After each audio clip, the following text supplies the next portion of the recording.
the reason that we are here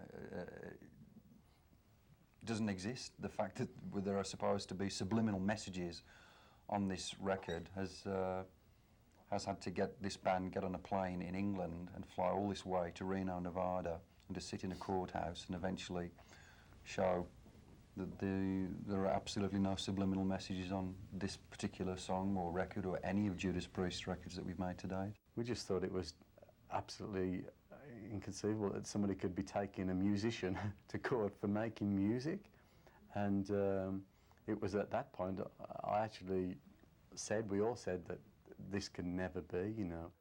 But it is, though members of Judas Priest still seem stunned that they are here, defending themselves against charges that subliminal messages on their record Stained Class convinced two young fans to form a suicide pact. But band members see it as defending more than themselves. It's not just Judas Priest here, it's the whole business of free speech in its widest spectrum, the whole media, the worlds of media communications, books, filmmaking, everything you can conceivably think of in the art world is at stake here, and we're here to defend it. If these people are successful in this case, I think we're all at risk. Anyone that has anything to do with any aspect of media. This is the Judas Priest you see on video and in concert. Tough guys in leather, the epitome of heavy metal. Hey, Glenn. Guys, hey, can I get your autograph, dude? This is the Judas Priest you see in court.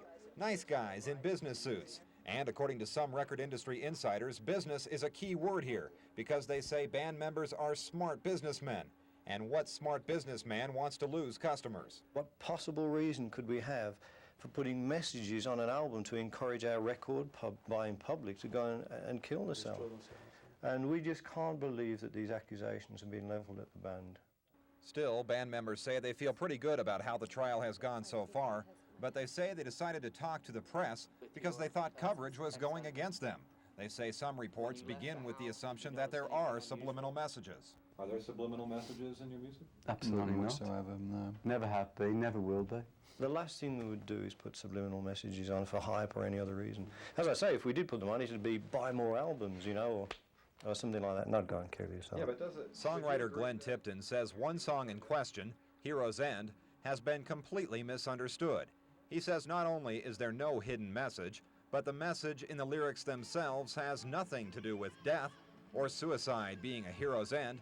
Instead, he says, it questions why pop idols Janis Joplin, James Dean, and Jimi Hendrix had to die when they had so much more to give.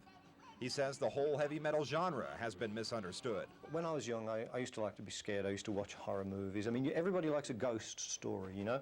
And when, as a teenager, it's good, healthy fun, you know? You used to go to bed and get under the bedclothes, and you need that little bit of excitement. Heavy metal creates that amount of excitement.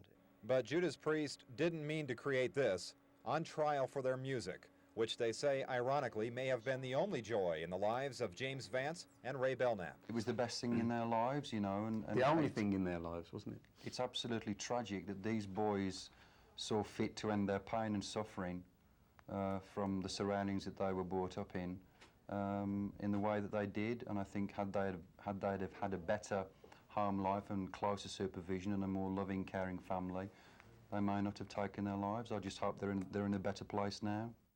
For KTVN, Greg Kelfkin, the 6 o'clock news.